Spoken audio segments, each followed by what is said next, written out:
know that it's possible for a CFD or spread betting provider to make profits or losses by keeping at least a portion of the customer's book unhedged. But what actually happens in real life? Do they hedge or don't they? Really, the provider, it's very difficult nowadays for a provider to make money purely on spreads alone. And I think this is why we're starting to see some consolidation in the business, because I've been involved in companies where there's been virtually no hedging, and I've been involved in one particular company where, because of the way they manage risk, virtually everything was hedged.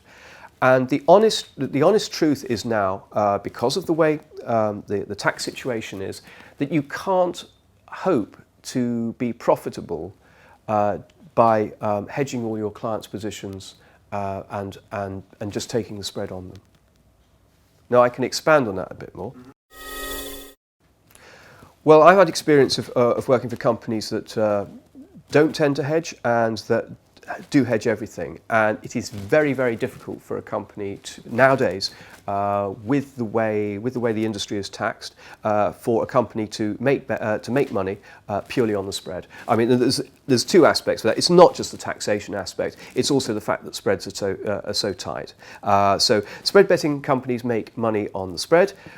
They should make money on the funding, but also they make the bulk of their money through taking on risk and managing that risk.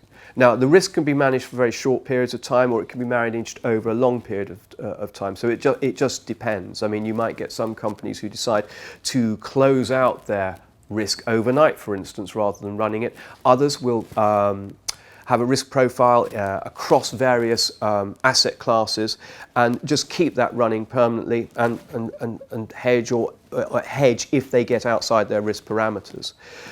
But that's the general way that things are run. So really, the bigger companies with the bigger critical mass have the lower transactional costs and actually, should over time make money. One of the big changes to the industry came when HMRC changed the way it taxed the industry. So rather than paying betting duty as you would on a horse in the old days, so if you're betting on the FTSE with a 10-point spread for £10 a point, the tax on that was 10%. So the bookie would have taken, let's crudely say, £100 but paid over £10 to HMRC.